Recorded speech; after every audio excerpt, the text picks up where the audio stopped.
Hello. Should zoom out a bit. We had zoomed in from yesterday's stream. And hello. You just double check music settings, make sure we're down enough. I think that should work. Alright, and I've been jumping back and forth between some other work today, so I've actually done almost nothing ahead for the stream, but did get some other important work started. So,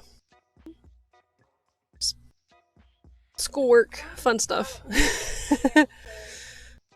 Reading stuff about the Horizon Deepwater oil spill.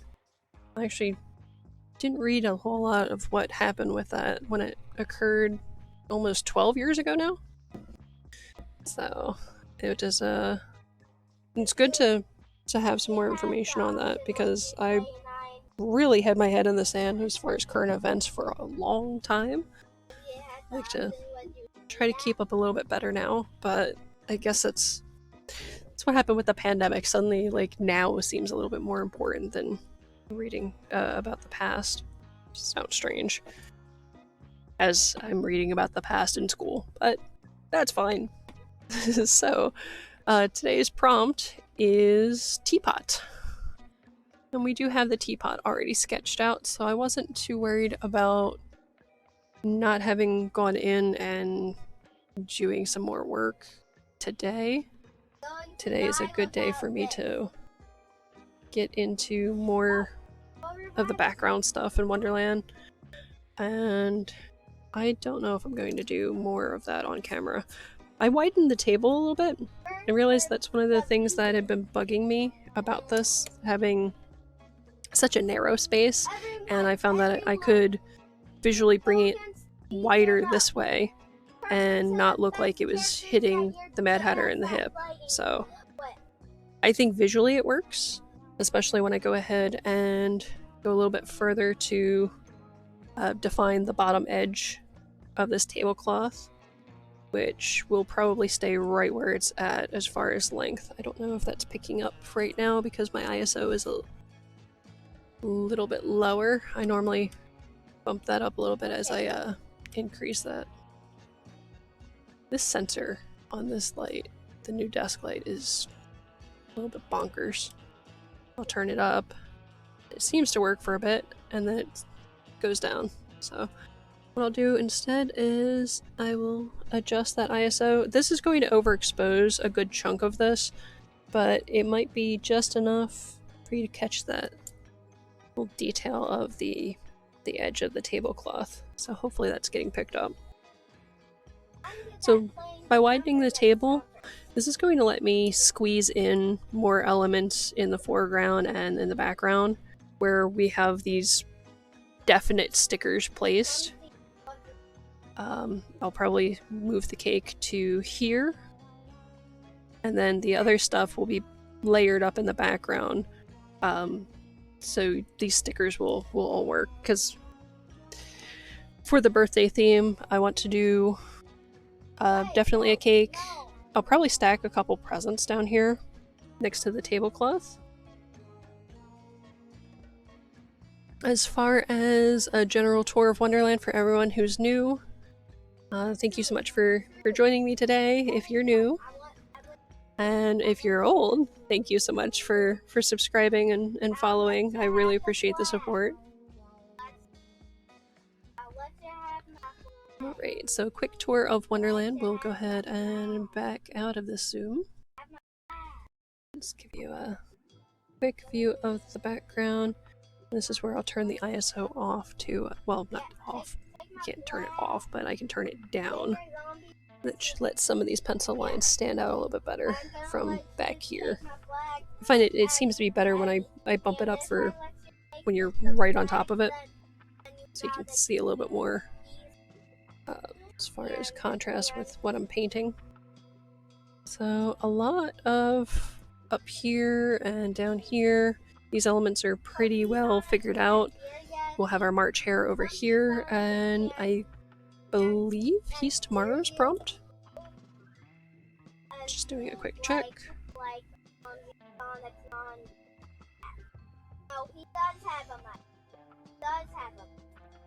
Alright, and apologies, I'm having to scroll back to where I have the list on my phone. I've been debating just printing it out, so I'll have another copy of it. Okay, so today is Teapot, tomorrow is Flamingo, so we'll get some of this croquet court into place. Should be able to get those rose vines up. What else? 15 is technically creature. The 15th will be our Jabberwock up here on the tower, which is slightly cut off up here. There we go.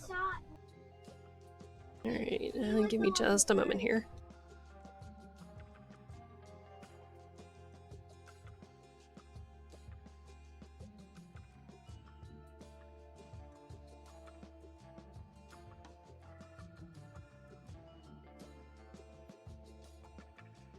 Right, and we're back.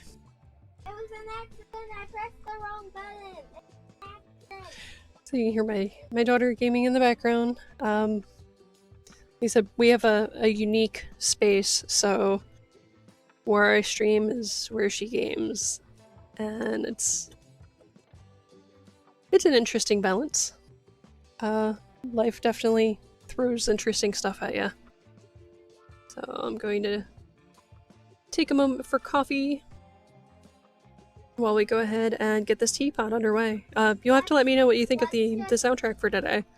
The playlist I have is, let me see, the name of it was something quirky. It is quote-unquote Mystery Feel Good is the name of this playlist, and it specifies these tracks are quirky and awkward, adding the perfect pinch of weirdness and whimsy to your comedic productions, which I don't know if we're going specifically comedic, but I kind of feel like that's fitting for the Mad Hatter and the tea party scene. I'll slide that up a little bit now that we're done with our tour, and I'll be zooming in for us to pop in detail on that teapot.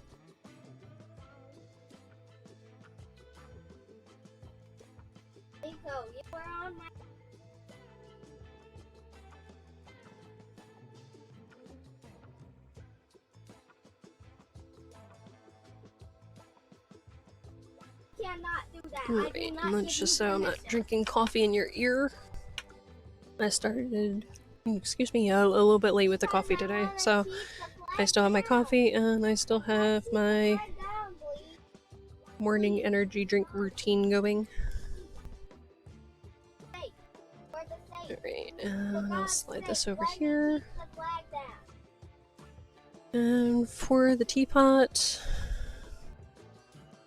why does this look so dark?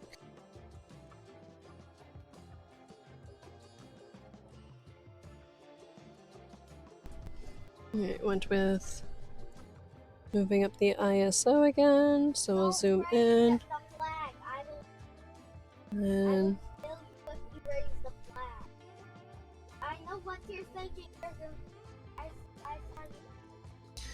really do need to put my curtain back up to block some of the light coming from over my shoulder.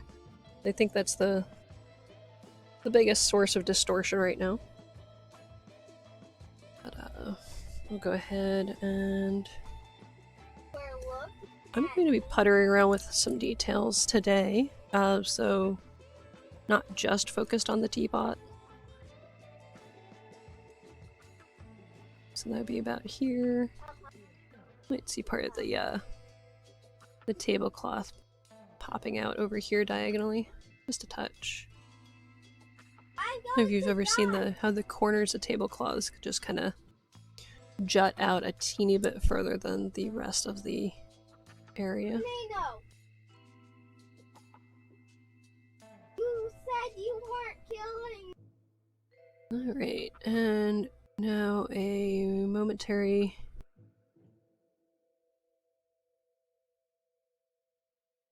bit of drawing. Just adding the slightest bit more graphite for this line.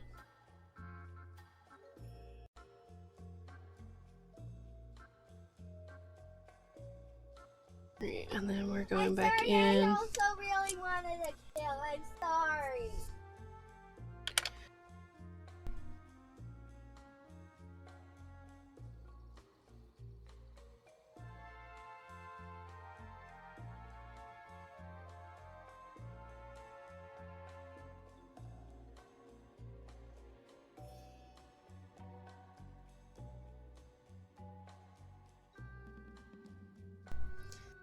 And right now I'm just knocking off a bit of the graphite.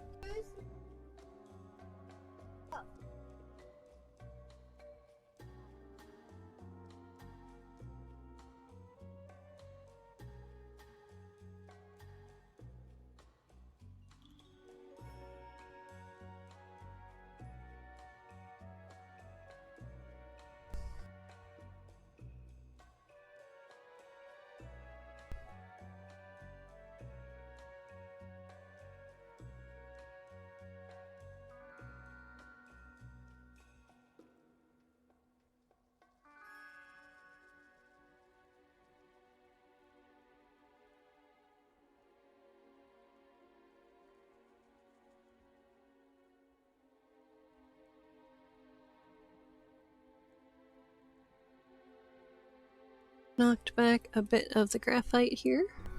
Do just a touch more. Grab my brush. And then my debate is in color as usual. For when I've popped in elements and hadn't really considered what I wanted to do with them. Let's see. We have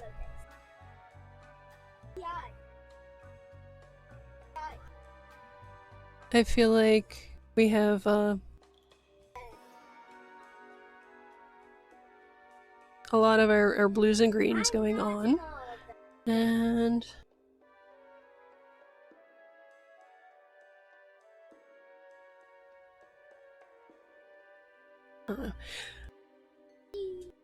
it's funny, there's bits of this playlist that are actually really kind of drawing me off guard. It's very 60s 70s-ish mystery sci-fi thing going on, or spy type stuff.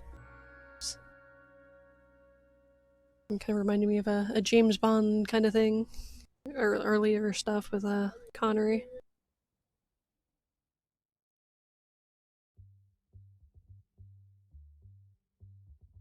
That is enough of that distraction. Alright.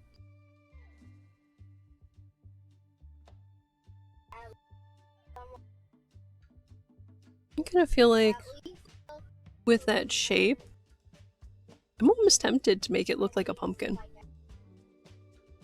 I feel like it would be gaudy as all get out and clash considerably. But I also kind of feel like that's kind of the MO for the Mad Hatter. I'd love to see your opinion. So should we do a pumpkin themed teapot? If we have any viewers on. Well, somebody is up here watching. So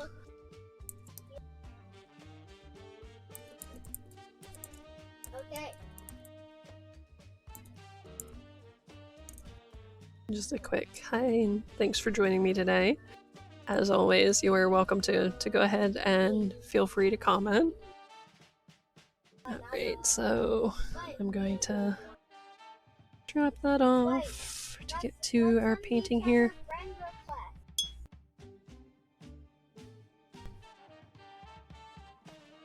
Let's see. Okay. So I'm gonna look at. See if that improves our light a little bit. Yes, significantly. Alright. So I'm happy with that now. It's the most distracting thing to be leaning towards the work, and the lighting just does not, I want to agree.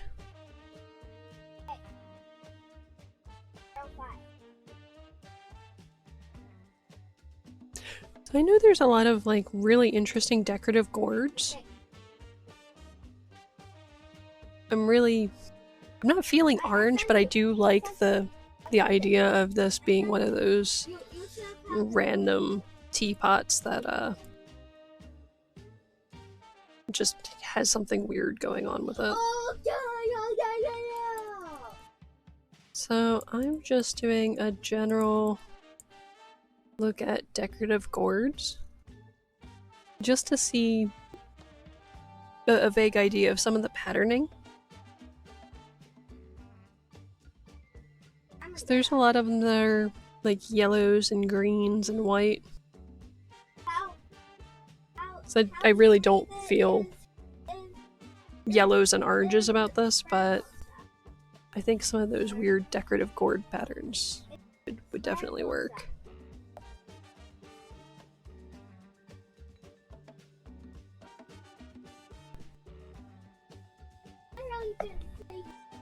So let's go with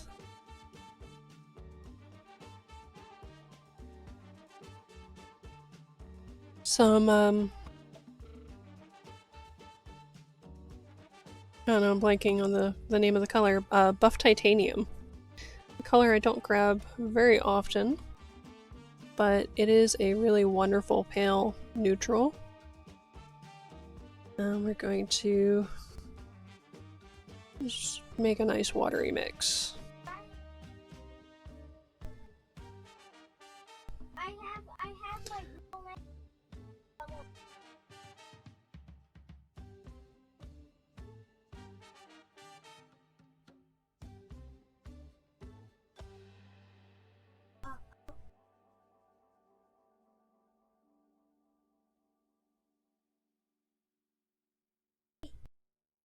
SP for our Give me just a moment here. underscore.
My apologies for taking some time here.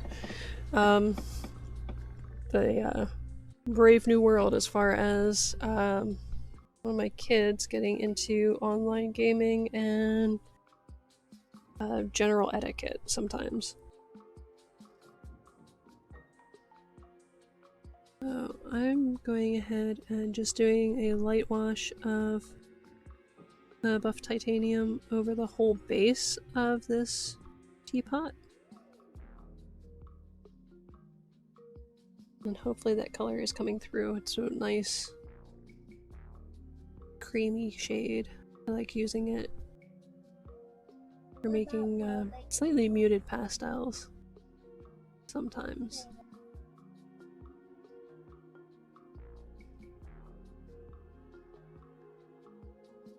Alright, I'm going to skip the lid for right now because I'm going with that decorative gourd theme. I think I'm actually going to change a couple elements. So we had the body nailed down. I know I'm going to wait for that mix to dry a bit before we drop in some patterning. And I still have this nice deep green. It's a sap green and dioxazine violet on my palette. And I want to add some very subtle twists, which actually works out with how this was sketched out. It already looks a bit twisted. I wanted the handle to resemble a vine.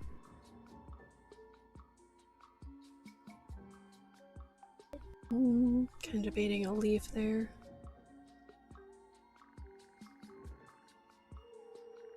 But in the very least, I'm going to erase the top of this teapot.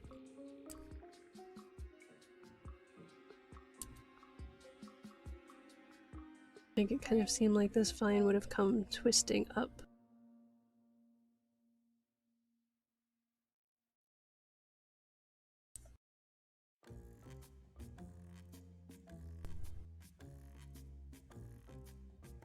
No, I don't like that.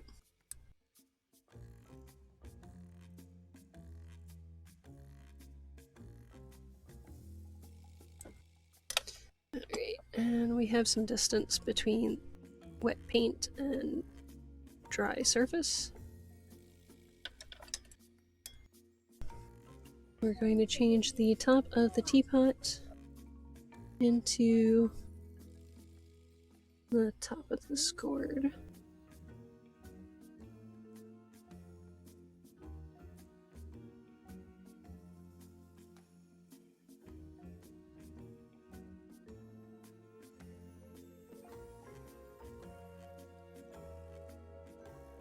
Yeah, that suits it a bit better.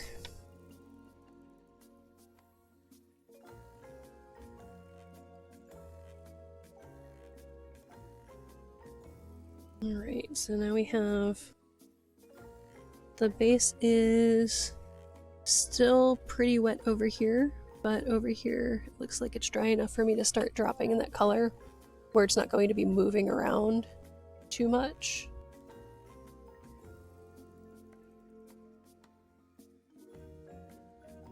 That's one thing I've really grown to appreciate more as I've worked with watercolor is all the fun ways that you can really bend a mixture with green by adding orange to go with like a very mossy, earthy kind of olive green, or dioxazine purple to go ahead and deepen that color.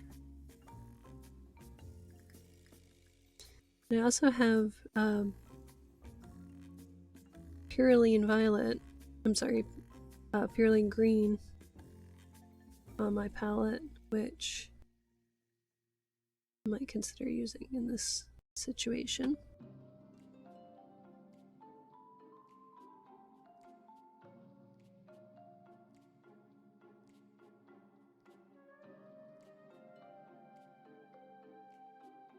Great, a little bit more of this is dried where it's not a super bright sheen.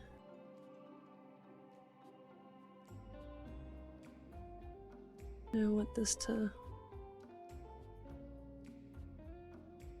blur out and blend just a touch. There you can see it's starting to spider web just the tiniest bit. These areas are probably a little thicker than they need to be, so I'm just going back and lifting a little bit of that up. I'm trying not to muddle it too much because the base underneath is still a bit damp. I'm leaving this section alone for right now because right now it's still pretty shiny.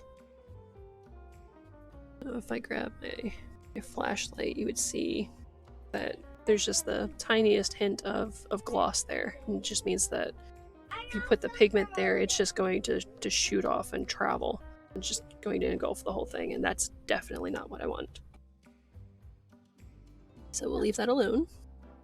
Now that my brush is clean and somewhat dry, I went ahead and patted that off on the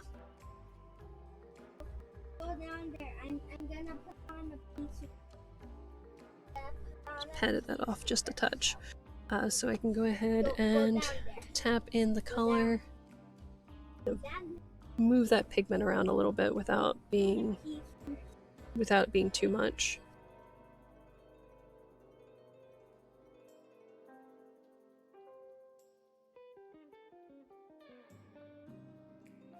Alright, and then we're gonna move on to the top stem. We're going to grab some of that same green, but we're going to shift it a bit deeper with just a little bit of that neutral tint.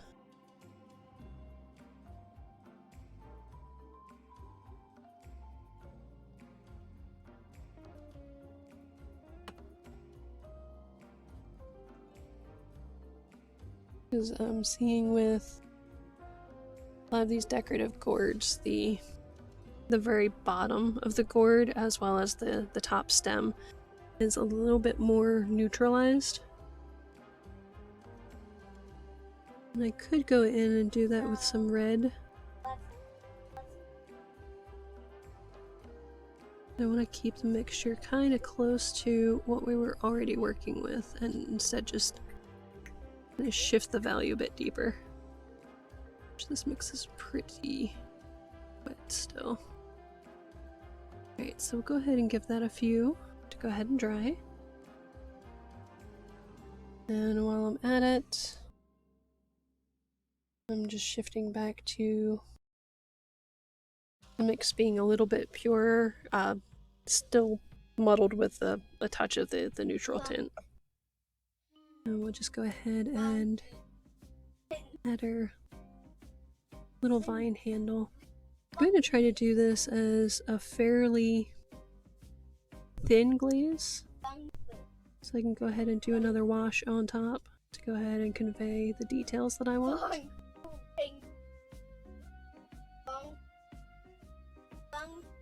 And with that,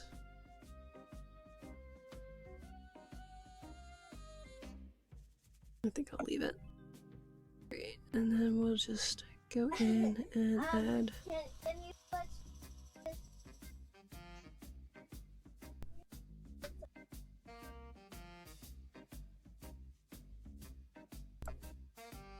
a bit of our pattern here. And now I'm trying to bend it a little bit because I didn't follow the curvature, so that's why I'm bringing it out this way a little bit further.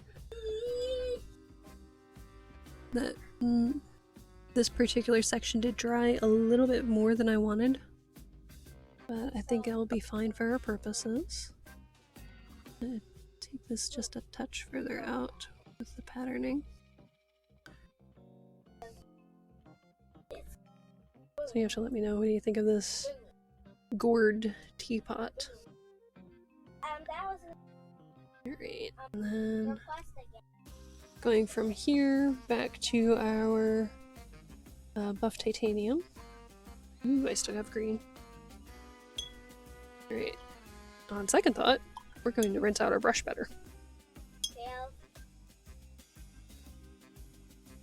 Don't know why I say we.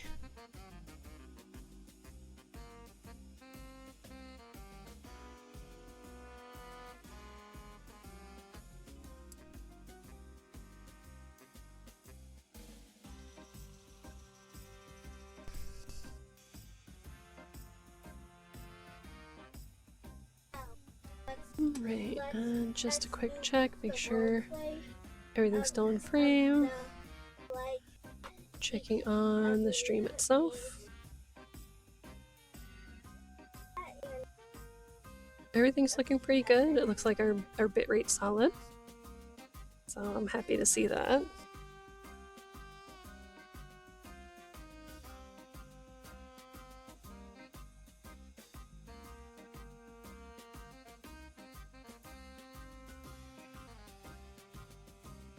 Alright, so quick glaze on the lid. I'm just skipping the very edge of where the pencil lines are. So I'm going to come back in and I'm going to add some detail there to go ahead and help define this form a little bit better.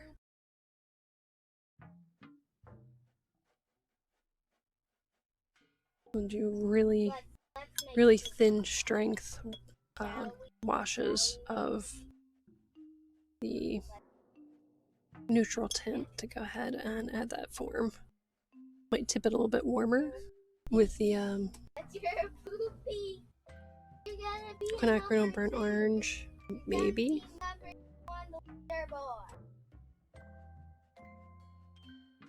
Alright, and just doing a quick sip of beverage. So I'm right here. We can wait for this paint to dry just for a moment while we enjoy our quirky music for today.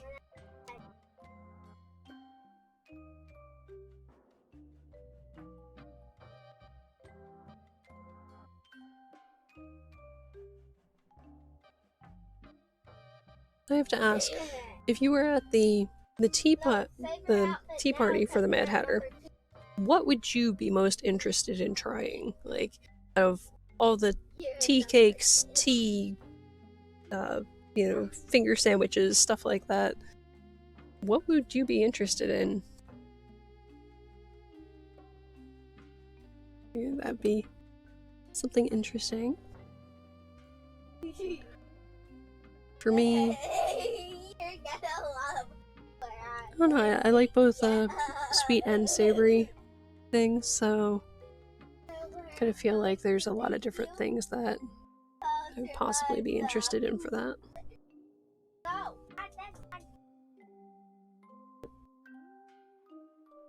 So instead of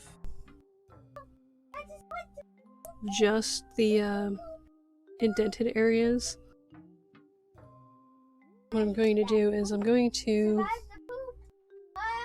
create an irregular texture to give this kind of like some bumpiness.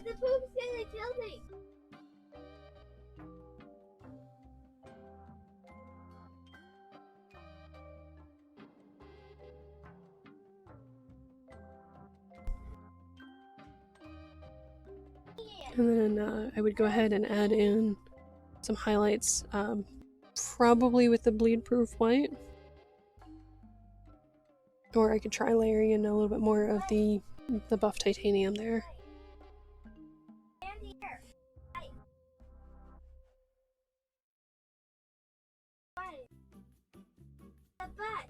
The butts are bad. Butts are what make the poop.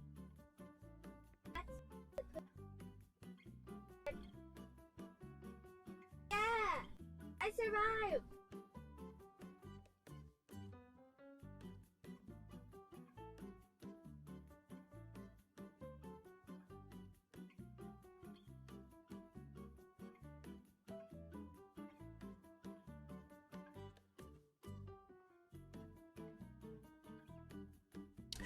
Probably the least interesting scene, watching paint literally drying. But make sure that that has had a moment before I go ahead and debate adding some more texture here. I think I might.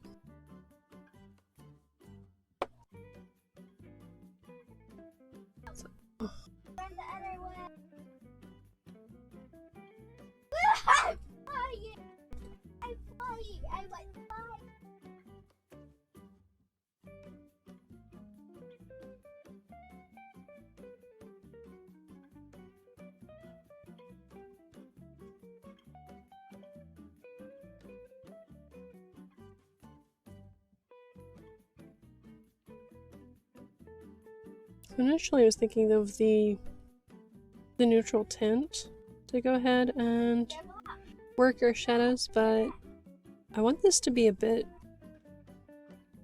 of a warm tone, and I think I'm actually going to go with a touch of sepia. So with the sepia, it is, I believe, a PR 101 and PBK 9, so it's a pretty common mix for sepia colors to contain black nowadays, but I like that it's tempered with another color. need a light. Actually checking. You're all covered in it. They covered it. Just doing a quick look. It's not there yet. Done anyway.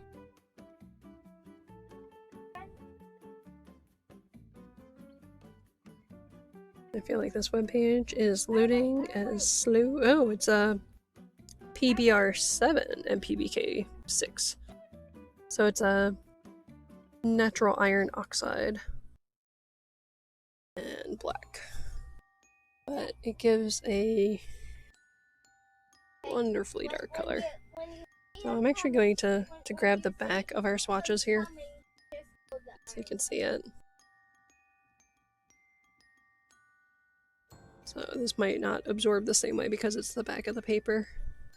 Here you can see an idea of like in a very pale wash where the sepia goes to, which is what I'm going to stick with for the moment while I'm laying in these little bits of form. And then I'll show you full strength. So I'm just kind of blobbing this in a little bit.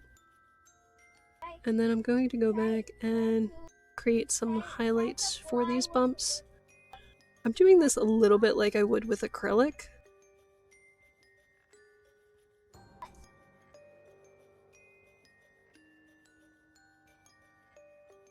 I don't mind mixing my media a bit. So the technique is similar to what you would do with acrylics. You would go ahead and be able to layer more opaque colors on top of less opaque colors. The buff titanium and the PH Martin's bleed proof white are very opaque. In general, the sepia is transparent. So I'm using this underneath to go ahead and help convey the shadows for the form. And then I will go in with a more opaque color on top, and that will go ahead and finish out that effect. So we're just going to add a touch of shadow in a couple spots. This is for not the bumps and ridges on the teapot, but it's an idea as far as making this look a little more three-dimensional.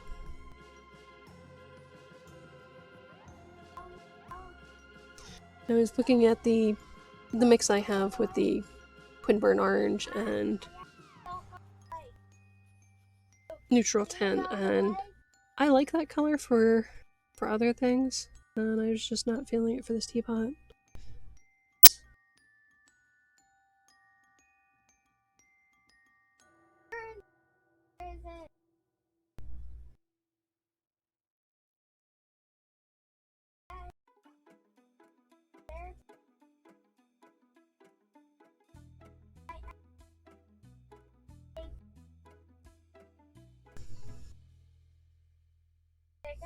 This is an absurd amount of detail for such a small thing, but I don't know. I like the details, I guess. Great, so now I'm just grabbing a nice heaping bit, well, for a color that is dry to my palette. It's a good bit of strength to show you the how deep sepia can go on its own. And then I'll do an in-between value. I just wet that. And I'm going to glaze over this even though it's already dried. I only have a touch of the pigment still on the brush. I'm just going into this with a little bit because this is still pretty wet. I didn't dab it off at all.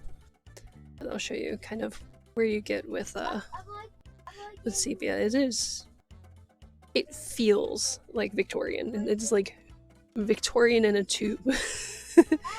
If ever a watercolor was of a time period, I think that's why I wanted to include it. Like anywhere between 18th, 19th centuries. just into the 20th century. The left. I think the Victorian era was kind of petering out by like 1913. But there you go. I'm going to kind of keep that tilted a little bit. I don't want the pigment to completely overtake it. So if I lay this flat, that wash is just going to... Like the gradient in the wash is pretty much going to be obliterated. We'll leave that tipped over here. Just a touch. That makes a more interesting reference. And while we're at it, since we're now waiting for this area to dry a bit, I can go in with... Actually, I'm going to get that puddle from the thinned out sepia. And instead of neutral tint, I'm going to go in and just add that little touch of twisting detail. And probably should go into this with a finer brush.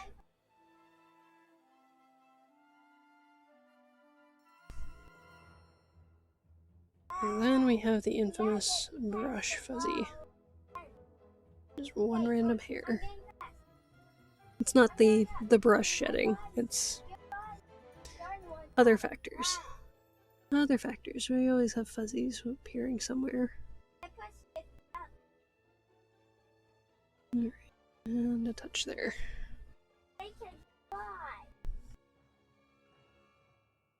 I think our teapot is pretty well grounded.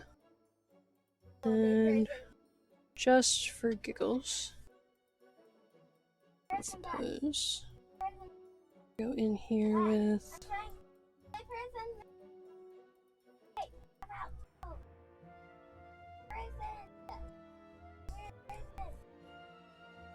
I feel like spending a little bit of time over here in the Mad Hatter's Tea Party. We'll do touch here with some jam. Be very gentle. That is not angled correctly at all.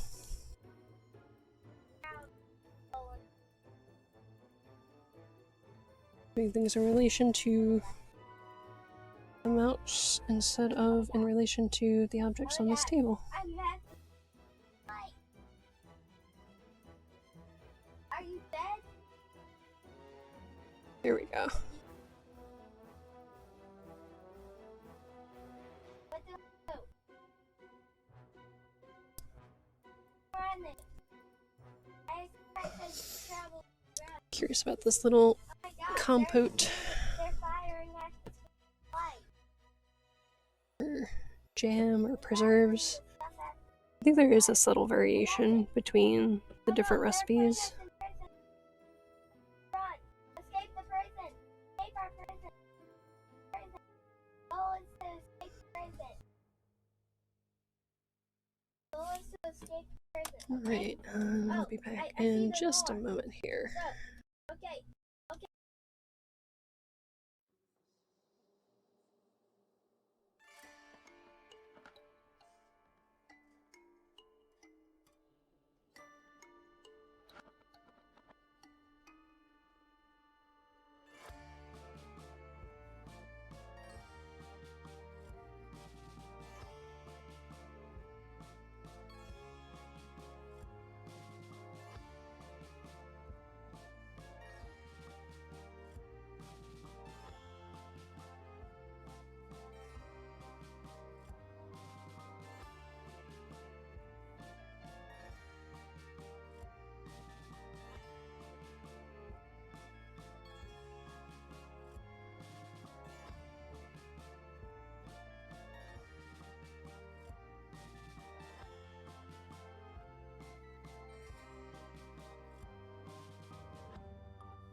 Uh, thank you, thank you, thank you for your patience.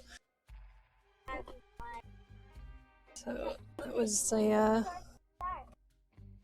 pause that I could not avoid. Unfortunately, I was trying to think of just wrapping up the stream there, since we have most of the teapot put in, but I also don't like rushing so much. I don't know. I feel like I haven't quite formalized as far as like my usual ending. Like I don't feel like that is solidified other than suggesting to keep painting. And I don't know, I normally go ahead and talk about tomorrow's prompt as we get ready for our close. And I didn't seem right to cut it off, so instead it's like, wait a minute, let me fix this. I will be right back. And now it is fixed. I am back. And I was actually hoping to have had more drawn out on the table to entice you to keep coming back, because you know, I hope that everything is staying interesting.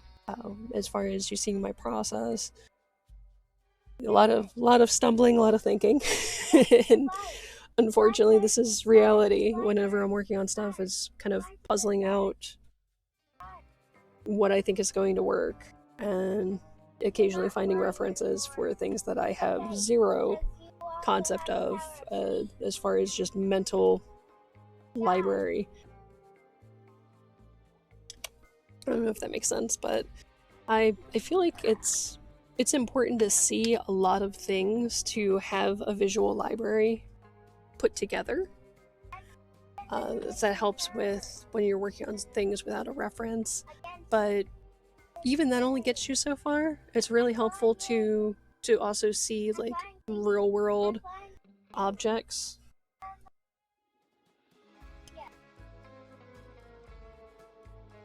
Alright, so I have some bleed proof white here. And I'm going into our little neutral area of the paint palette. I'm just adding a little bit of that in.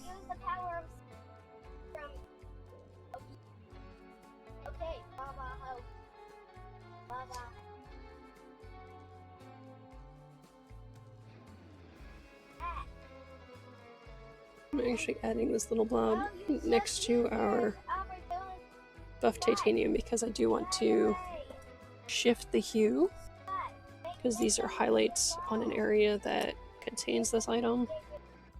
I feel like with how small I work, this bleed proof white is probably going to last like forever. It is a hefty little jar. It might seem small, but when you think of watercolor tubes being sold in like, there's the smaller ones in 5 and 8 milliliter. I've seen other ones generally in like 14 or 15, and then I'm blanking on whose brand it is, but there's a 37 milliliter tube. That one seems just gigantic by comparison.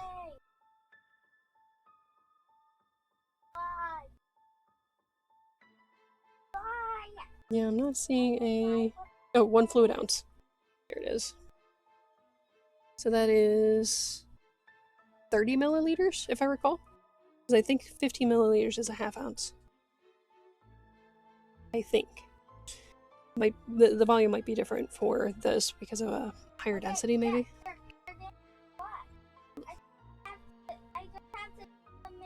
But anyways, whilst I ramble about paint, I'm grabbing the number 1 round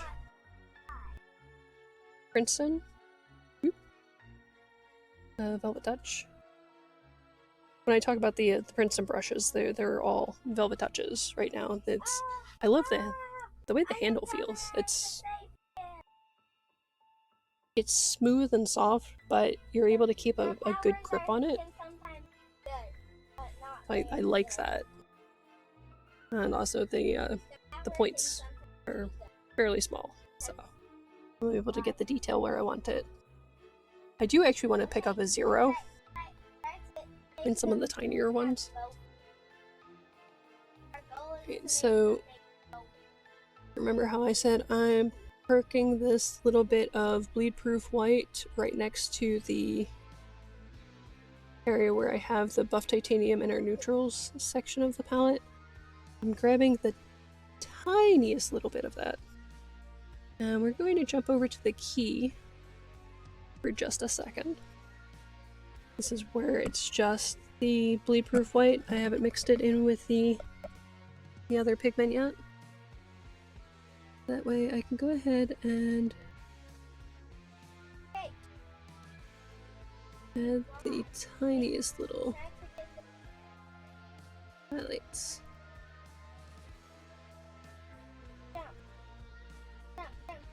That went down a touch thicker than I wanted. I think I had too much water in the brush. There we go.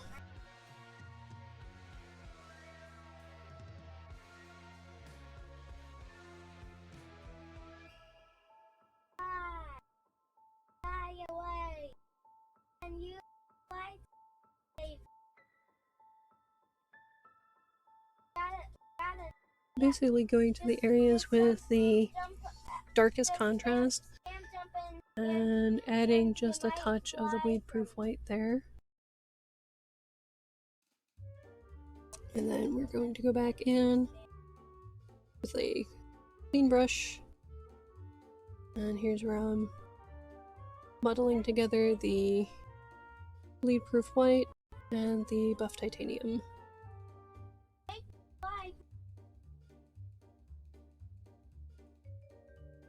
The reason for muddling that is I want to add a little bit more opacity and just a slightly lighter value over here.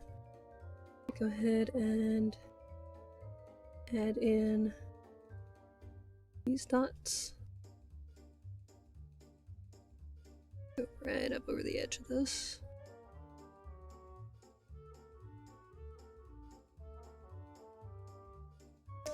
And what this will do is go ahead and give us the random bumps that I've seen on a lot of decorative gourds.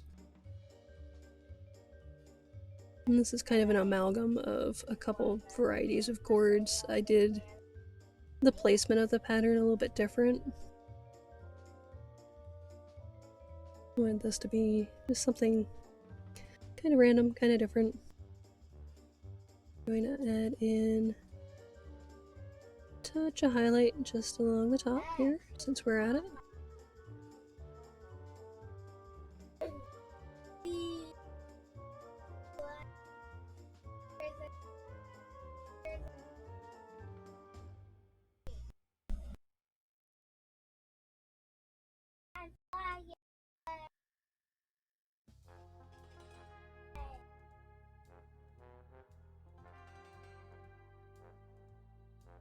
Alright, that mix is a touch drier than I need. Just grabbing a little bit of water.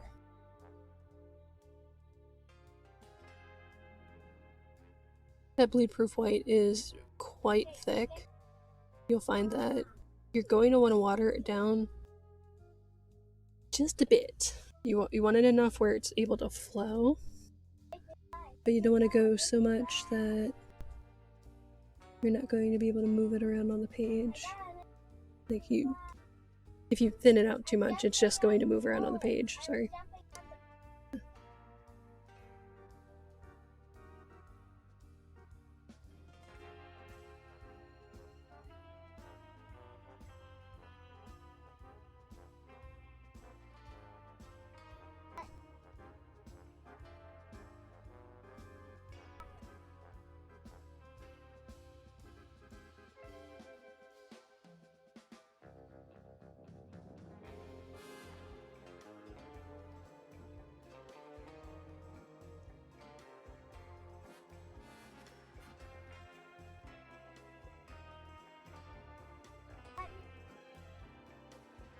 This was one of the most bizarrely random playlists that I've picked. Jeez. That is crazy. Alright, and just a touch more on the white end of this mixture instead of the buff titanium. And a couple little touches of highlights.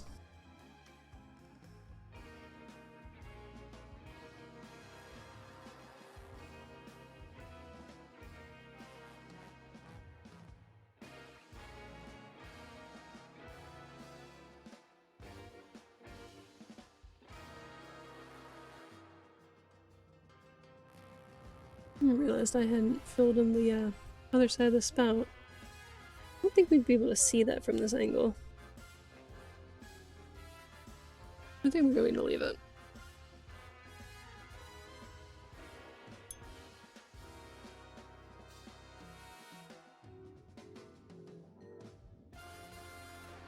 Now we have our weird gourd teapot to go along with the random hodgepodge of crockery and other tableware. Let's go ahead and I think that might be it for today. I'm grabbing a touch of neutral tint though. Hope not. I'm grabbing some Payne's Gray. I'm gonna go a little more blue without getting here and putter around with that mix. Just a touch.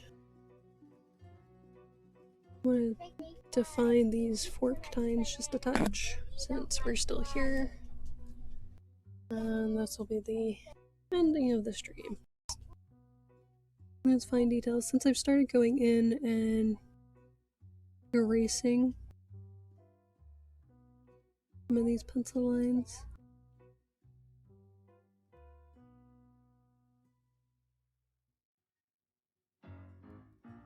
Also correcting the shape of this fork.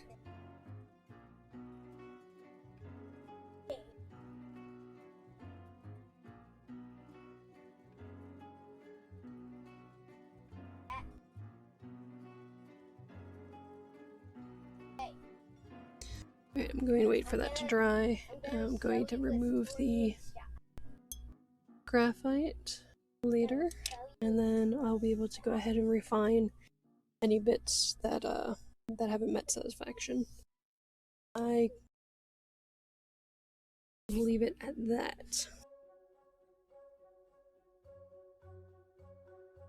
So now we have our teapot.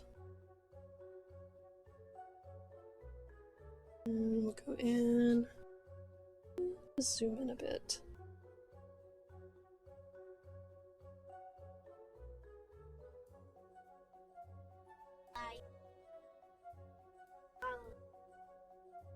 I think we're going in an interesting place with that. I might go ahead and soften some of these edges, like the way that sepia dried. I don't like these lines, but I also feel like the stream has already hit an hour as far as active time streaming.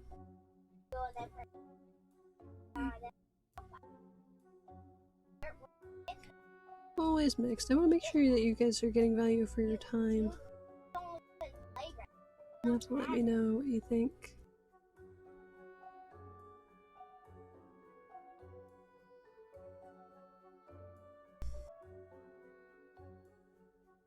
If you've been enjoying this stream, I would love if you told one friend. Just one. Go ahead and share it with a friend who's interested in painting and who might like to join me. Whether it's for live streams or the replays.